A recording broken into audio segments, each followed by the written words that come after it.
नमस्कार मित्रों, अपन BSc second year में रियल एनालिसिस स्टार्ट किया था। फर्स्ट यूनिट चल रही थी रियल एनालिसिस में रियल सीक्वेंस। ठीक है, हमने सीक्वेंस के बारे में पढ़ा था, सीक्वेंस के बारे में पढ़ा था, रेंज ऑफ सीक्वेंस पढ़ी, कांस्टेंट सीक्वेंस पढ़ी थी। ठीक है, सीक्वेंस क्या होती है? सीक्वेंस एक मैपिंग होती है तो नेचुरल नंबर से किसी सेट ए पे, ठीक है, सीक्वेंस किसी नेचुरल नंबर से किसी सेट ए पे एक मैपिंग होती है, वही सीक्वेंस कहलाती है। अगर ए सेट है वो रियल नंबर का सेट हो, ए सेट है वो किसी रियल नंबर का सेट हो, तो वो सीक्वेंस रियल सीक्वेंस कहलाती है। और अगर ए रेशनल नंबर का सेट हो, रेशनल नंबर का सेट या रेशनल नंबर का सबसेट हो, तो उसको बोलते हैं sequence of rational number. Rational number की सीक्वेंस है या रेशनल नंबर का अनुक्रम है। आर का हो, आर यानी कि रियल नंबर, वास्तविक संख्याओं का समुच्चय या उपसमुच्चय हो, तो उसको कहेंगे वास्तविक संख्याओं का अनुक्रम, यानी कि सीक्वेंस ऑफ रियल नंबर। ठीक है, रेंज ऑफ सीक्वेंस के बारे में पढ़ा था। रेंज ऑफ सीक्वेंस क्या कहता है कि अगर कोडोमेन या रेंज सेट, एक सीक्वेंस का एक मैपिंग ही तो है, एक फंक्शन ही तो है n से किसी सेट R पे। ठीक है, ये R का सबसेट है। इसमें R के सबसेट में जो जो नंबर आते हैं वो रेंज ऑफ सीक्वेंस। जैसे अपन रेंज सेट निकालते थे, कोई सेट था F, A से B पे एक सेट है। ठीक है, ये अगर रेंज सेट कब कहलाएगा? B कोडोम, ये डोमेन होता है प्रांत, और ये होता है कोडोमेन। ये डोमेन है, ये कोडोमेन है। कोडोमेन रेंज सेट, कोडोमेन पूरा का पूरा रेंज सेट बन जाए तो बी रेंज सेट कहलाएगा। ठीक है, अगर बी का कोई सबसेट सी बने, सी सबसेट है बी का, और N O alpha equal to C, यानी कि वो अल्फा जो सी सेट में कंटेन कर रहे हो, और अल्फा किसी से इस सेट डोमेन का हो, अल्फा डोमेन का एलिमेंट हो, और अल्फा के उन अवयवों की इमेज सी में आ रही है, तो सी बी का सबसेट होगा तथा बी रेंज सेट कहलाएगा। ठीक है, रेंज सेट कहलाएगा। तो सीक्वेंस में भी यही होता है। रेंज ऑफ सीक्वेंस क्या होती है? अगर मैं ये कहूँ कि U1 U2 U3 U1 तक ले लो, U1 U2 U3 and so on UN तक। ठीक है, तो रेंज ऑफ सीक्वेंस क्या कहलाएगा? रेंज ऑफ सीक्वेंस में ये पूरे एलिमेंट कैलकुलेट हो जाएगा। Range of sequence equal to होगा U1 U2 and so on UN तक। ठीक है, ये रेंज ऑफ सीक्वेंस कहलाएगा। अगर मैं ये कहूँ कि ये U1 U2 U3 की जगह सीक्वेंस अगर ये हो xn equal to -1 raise to power n, xn equal to -1 raise to power n, n equal to अपने को 1, n क्या है? नेचुरल नंबर का सेट है। n नेचुरल नंबर में से लिए गए एलिमेंट है। n नेचुरल नंबर में से नहीं 1 2 3 4 5 एंड सो ऑन वो एलिमेंट लेने हैं। x1 क्या होगा? -1 raise to power n, x1 क्या होगा? -1 रेज़ टू पावर n,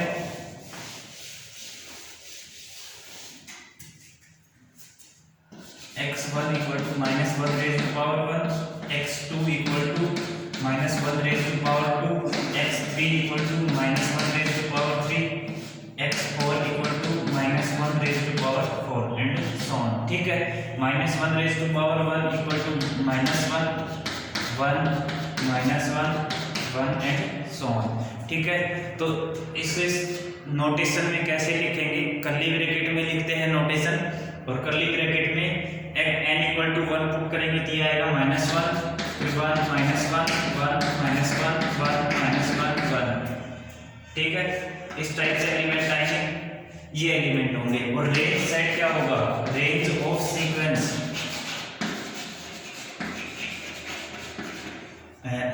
अनुक्रम का परिसर, अनुक्रम का परिसर। और अनुक्रम का परिसर क्या होगा? वो एलिमेंट जो इस सीक्वेंस में आ रहे हैं, तो -1 आ रहा है, 1 आ रहा है, उसके बाद में फिर -1 जो लिख चुके, फिर 1 वो लिख चुके, -1 लिख चुके, 1 लिख चुके एंड सो ऑन, वही आएगा। ठीक है, तो ये रेंज ऑफ सीक्वेंस क्या रहेगा, -1 1। सीक्वेंस अपने पास ये है, इसका परिसर यानी कि रेंज ऑफ सीक्वेंस -1 और 1। ठीक है, कांस्टेंट सीक्वेंस का परिसर केवल सिंगलटन एक एकल समुच्चय होता है।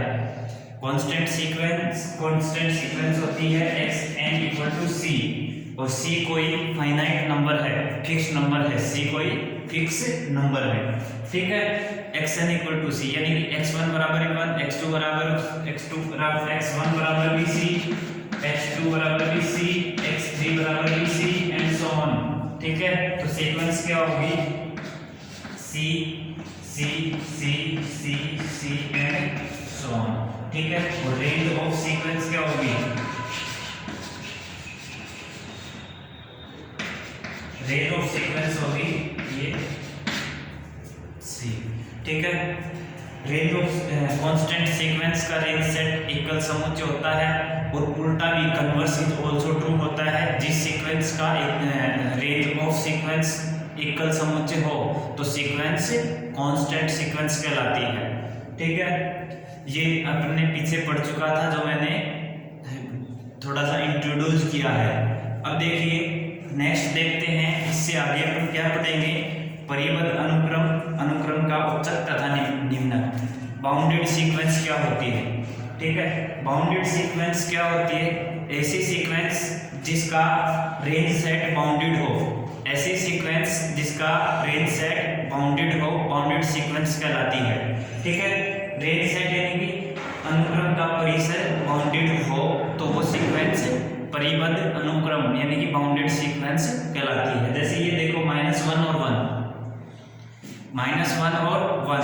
ऐसा कोई फाइनाइट नंबर मिल जाए जिससे सभी अवयव रेंज के, यानी कि ऐसा कोई फाइनाइट नंबर मिल जाए जिससे रेंज के सभी अवयव उस फाइनाइट नंबर से छोटे हों, तो उसको बोलते हैं बाउंडेड अबोव, ऊपरी परिबद्ध अनुक्रम। और ऐसा कोई नंबर जिससे सभी अवयव रेंज के सभी अवयव बड़े हों, तो उस अनुक्रम को कहते हैं लोअर बाउंडेड यानी कि निम्न परिबद्ध अनुक्रम। और जिस किसी फाइनाइट नंबर से सभी अवयव छोटे हो, रेंज सेट के सभी अवयव छोटे हो, तो उसको बोलते हैं परिबद्ध, ऊपरी परिबद्ध अनुक्रम। ठीक है, ऊपरी परिबद्ध अनुक्रम हो गया, निम्न परिबद्ध अनुक्रम हो गया। जब ऊपरी परिबद्ध और निम्न परिबद्ध दोनों उपस्थित हों तो उस अनुक्रम को हम बाउंडेड सीक्वेंस कहते हैं, परिबद्ध अनुक्रम कहते हैं। ठीक है, तो ये बता दिया है, एक बार अपन डेफिनेशन लिख लेते हैं इसकी, और उसके बाद में फिर 1-2 एग्जांपल और करेंगे। ये बाउंडेड सीक्वेंस का एग्जांपल है, xn बराबर -1n, इसको ऐसे लिखेंगे, ये नोटेशन होगा इसका। और इसको फिर लिखते हैं रेंज ऑफ अनुक्रम यानी रेंज ऑफ सीक्वेंस, अनुक्रम का परिसर वो 1 - 1 होगा। इसका ऊपरी परिबद्ध भी विद्यमान है, निम्न परिबद्ध भी विद्यमान है। ठीक है, तो इसको बोलेंगे बाउंडेड सीक्वेंस। और इसके बाद में xn = c है, इसका ऊपरी निम्न दोनों ही कांस्टेंट वही अवयव होते हैं जो इसके रेंज में विद्यमान होता है, तो इसको हमने कांस्टेंट सीक्वेंस कहा है। ठीक है, तो अब देखिए अपन इसकी डेफिनेशंस और उसके बाद में 1-2 एग्जांपल और देख लेंगे। अपन पढ़ रहे हैं रियल एनालिसिस।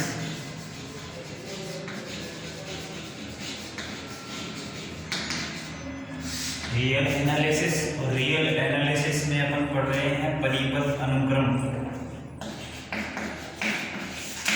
परिबद्ध अनुक्रम में बाउंडेड सीक्वेंस।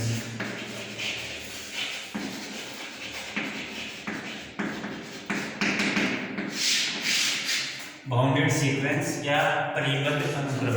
ठीक है, तो देखिए एक अनुक्रम xn ऊपर से परिबद्ध कहलाता है, एक अनुक्रम xn ऊपर से परिबद्ध अनुक्रम कहलाता है, ऊपर से परिबद्ध कहलाता है यदि परिसर, xn का परिसर ऊपर से परिबद्ध हो,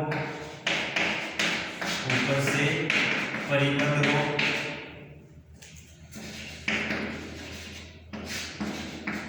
अर्थात एक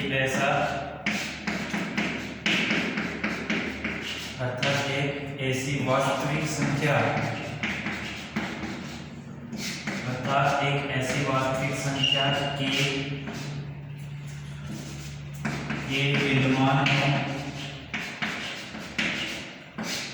तो ताकि xn less than equal to k, xn है वो लेस देन इक्वल k हो और n belongs to natural number तथा संख्या के अनुक्रम xn का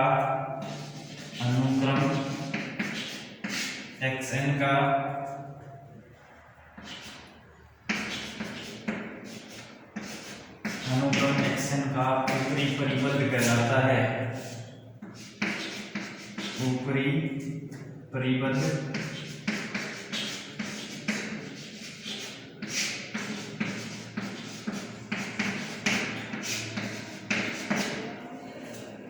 ठीक है। देखो अपने पास एक बाउंडेड सीक्वेंस या परिबद्ध अनुक्रम। अब परिबद्ध अनुक्रम के लिए ऊपर से परिबद्ध होना चाहिए और नीचे से परिबद्ध होना चाहिए। तो सबसे पहले हमने ऊपरी परिबद्ध अनुक्रम की परिभाषा लिखी। एक अनुक्रम xn ऊपर से परिबद्ध कहलाता है, परिबद्ध अनुक्रम कहलाता है यदि xn का परिसर यानी कि सीक्वेंस है उसका रेंज सेट xn का परिसर ऊपर से परिबद्ध हो अर्थात एक ऐसी वास्तविक संख्या के विद्यमान हो ताकि xn less than equal to k, xn less than equal k for all n belongs to natural number.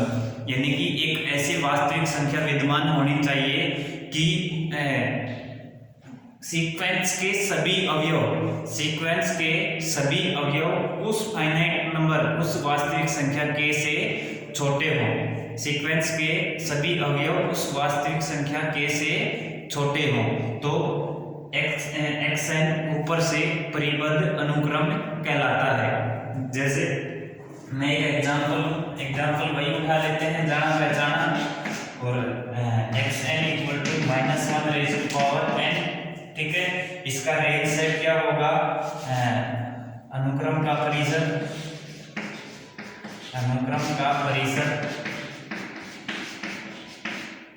बराबर -1 और 1, ठीक है।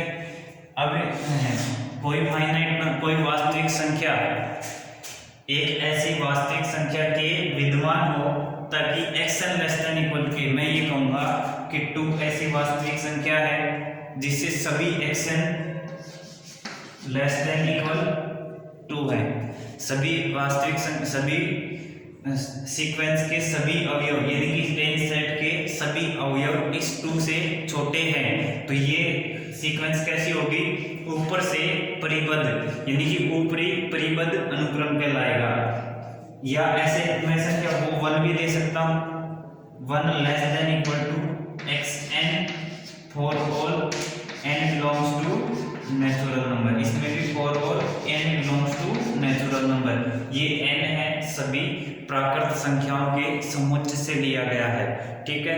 ये x1 x2 x3 and so on, ठीक है। इन सभी के लिए ये 2 से छोटे आएंगे, 1 से भी छोटे या बराबर आएंगे, ठीक है। तो 1 के देखो -1 है वो छोटा है और 1 है वो 1 से बराबर है।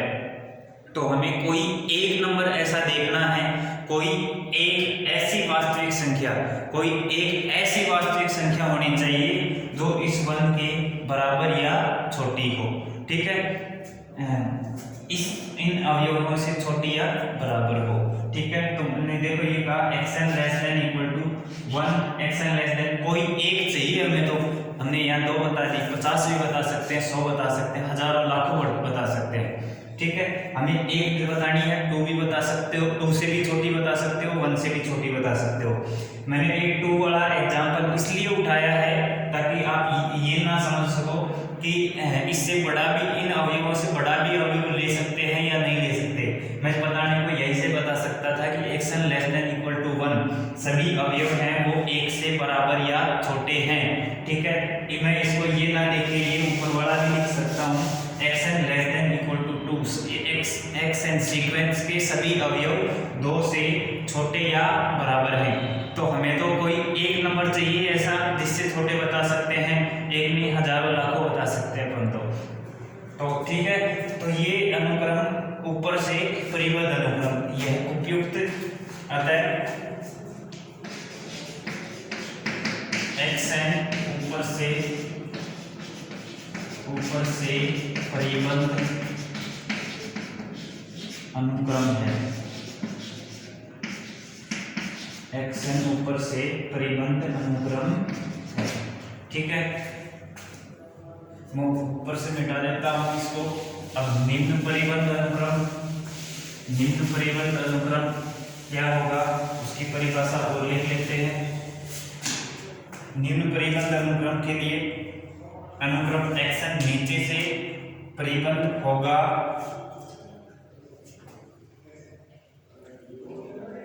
अनुक्रम एक्स एन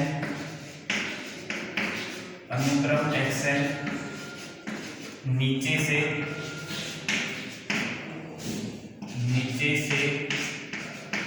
परिबद्ध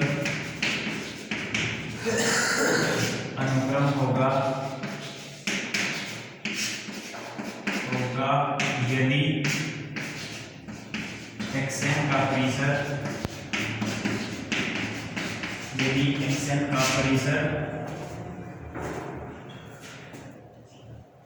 नीचे से परिबद्ध हो,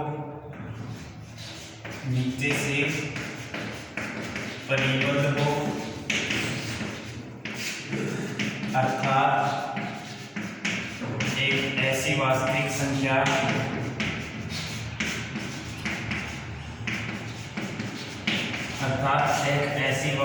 संख्या विद्यमान हो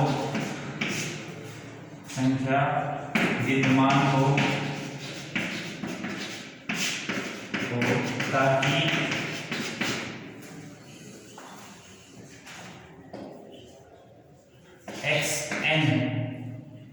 x n greater than equal to k, कोई ऐसी संख्या के की जगह एन ले लो, एन ले लो, एक ऐसी संख्या विद्यमान हो ताकि एक्स एन ग्रेटर देन और इक्वल एन, ठीक है। X n greater than equal to n हो, ठीक है। कोई एक ऐसी वास्तविक संख्या विद्यमान हो जिससे कि एक्स एन के सभी अवयव इस एन से बड़े हों, तो एक्स एन है वो नीचे से परिबद्ध अनुक्रम कहलाएगा, ठीक है। एक ऐसी वास्तविक संख्या से अनुक्रम के सभी अवयव बड़े हों तो वो अनुक्रम नीचे से परिबद्ध अनुक्रम कहलाता है, ठीक है। तथा संख्या n अनुक्रम का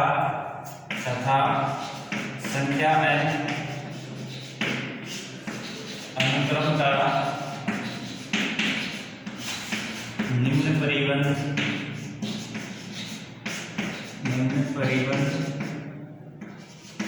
अनुक्रम कहलाता है, निम्न परिबद्ध कहलाता है, ठीक है।